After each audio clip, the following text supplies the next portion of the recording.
Hello, আসসালামু আলাইকুম। আপনারা সবাই কেমন আছেন? আশা করি আল্লাহর অশেষ মেহেরবানিতে আপনারা সবাই ভালো আছেন আপনার পরিবার নিয়ে। আমিও ভালো আছি, আমার পরিবারও ভালো আছে। তো আজকে যাব ধানমন্ডি লেকে। তো যাব করে বিকেল একবারে গড়িয়ে সন্ধ্যার দিকে প্রায় যাওয়া হয়েছে। যার জন্য আমরা এখানে আসার পরপরই সন্ধ্যা হয়ে গিয়েছিল। এই যে রবীন্দ্র সরোবরে এসে এখানে একটু ঘোরাঘুরি করতেছিলাম। এখানে আমার অনেক ভালো লাগে। এখানে যখনই যাই মনটা ফ্রেশ হয়ে যায়, কারণ চারিদিকে সবুজায়ন আর সবুজে ঘেরা একটি লেকও আছে এখানে, আর অনেক সুন্দর লাগে দেখতে। এই জন্যই আমার এখানে যেতে অনেক ভালো লাগে। তো আপনারা যদি আসতে চান, দেশের যে কোনো স্থান থেকে আসতে পারেন। দেশের যে কোনো স্থান থেকে আপনি শুধু ঢাকা কলাবাগান বাস স্ট্যান্ডে এসে নামবেন, আর সেখান থেকে হেঁটে অথবা রিক্সা নিয়ে আপনি চলে আসতে পারবেন এই ধানমন্ডি লেকে।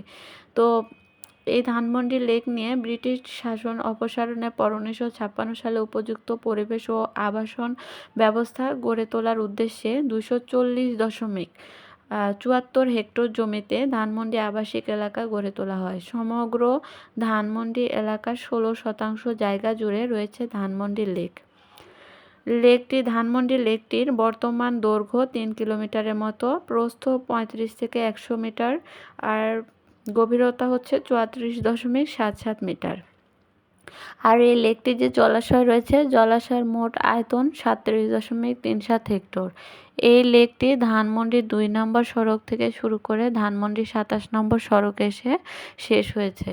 তো আপনি যদি এই লেকে আসতে চান, ধানমন্ডি লেকে, তাহলে চলে আসতে পারেন। আর আপনার প্রিয়জন অথবা পরিবার নিয়ে আসলে বেশি আনন্দ পাবেন, মজা হবে আর কি। এখানে আনন্দ করার জন্য বন্ধু বান্ধব বা আপনার হচ্ছে যে পরিবার নিয়ে আসলে বেশি আনন্দ পাবেন। একা আসলে কিন্তু মোটেও আনন্দ পাবেন না, কারণ এই স্পেসটা, এই জায়গাটা এত সুন্দর। আপনার পরিবার অথবা বন্ধু বান্ধবীকে নিয়ে আসলে কিন্তু বেশি আনন্দ পাওয়া যাবে। কারণ এই যে আমরা গিয়েছি, আমার বাবু অনেক দৌড়াদৌড়ি করতেছিল। আমার বাবুর পেছনে পেছনে দৌড়াতে দৌড়াতে আমাদের সেই আনন্দ হয়েছে একরকম।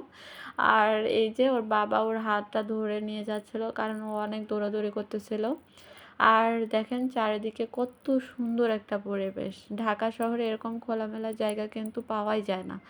আর এখানে আপনার শুক্রবার শনিবার মানে ছুটির দিন আর কি, রবিবার এরকম দিনে আপনার অনেক অনেক লোকজনের এখানে সমাগম হয়, কারণ সবাই এসে এখানে ভিড় করে। আর দেশি বিদেশি বিদেশি দর্শনার্থীরাও এখানে আসে, পর্যটকরা এখানে হচ্ছে যে ঘোরার জন্য আসে, কারণ জায়গাটা অনেক সুন্দর। আর আমার বাবুটাও দৌড়াদৌড়ি করতেছিল। তো এখানে একটা রেস্টুরেন্ট ছিল, রেস্টুরেন্ট থেকে আমরা খাওয়া দাওয়া করলাম, দুজনে 2টা বার্গার খেলাম। তারপরে এই যে বাসার উদ্দেশ্যে রওনা দিয়ে দিয়েছি। তো পার্কিং লটে গাড়ি পার্কিং করা ছিল, তো তাসিনের বাবা গাড়িটা নিচ্ছিল। ওই লোককে 500 টাকা দিয়েছিল, তো ওনার কাছে খুচরা টাকা নেই, সে খুচরা করে নিয়ে এসে পরে তাসিনের বাবাকে দিল। আর আমরা তখন বাসার উদ্দেশ্যে রওনা দিয়ে দিলাম।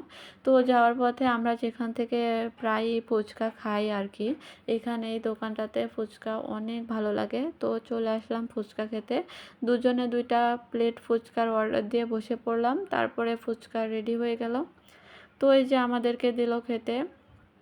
তারপরে আমরা দুজনে খেয়ে নিলাম ফুচকা। তাসনিয়া বাবা এই যে বসেছিল ফুচকা খাওয়ার জন্য, তো এই যে বসেও খাচ্ছিল, আর আমারটা আমি ধরে রেখেছিলাম হাতে ফুচকার প্লেট, কারণ ওর খাওয়া শেষ হলেই আমি খাবো আর বাবুকে খাওয়াবো।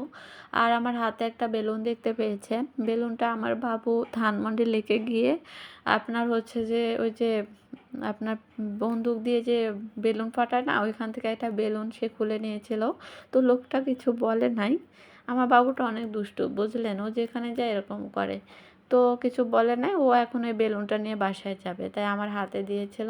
আর এখানে আমি ওকে ফুচকা খাওয়াচ্ছিলাম, আমি খেয়ে তারপর চলে আসলাম বাজারে কিছু বাজার করার জন্য, কারণ বাজার করতে হবে, কাঁচা বাজার শেষ হয়ে গিয়েছে। আর উদ্দেশ্য ছিল পেঁয়াজ রসুন আদা আলু সব কিছুই নেব, মাছও কিনবো, এরকম একটা উদ্দেশ্য নিয়ে গিয়েছিলাম। তো সবই নিয়ে নিলাম, মাছও নিলাম, আর কাঁচা বাজারও করেছি, আর তার সাথে পেঁয়াজ আলু আদা রসুন এগুলোও নিয়ে নিলাম। তো এগুলো অল্প অল্প করে নেব, কারণ এখন বৃষ্টির দিনে বৃষ্টি হচ্ছে সব সময়, তো রুমে নিয়ে যেয়ে রাখলে পচে যায়। আর এখান থেকে এখানে বাজার আমার বাসার কাছে, তো এই জন্য আর কি বেশি করে নেব না। তো এই যে পেঁয়াজ আলু এগুলো নিচ্ছিলাম। তো অবশেষে একটা কথাই বলতে চাই, যে সকল আপু ভাইয়ারা আমার চ্যানেলের ভিডিওগুলো দেখেন, তাদের কাছে একটাই রিকোয়েস্ট, যে সবাই মিলে আমার চ্যানেলটিতে সাবস্ক্রাইব করবেন এবং আমার পাশে থাকবেন। আর আপনারা সবাই ভালো থাকবেন, সুস্থ থাকবেন। আসসালামু আলাইকুম।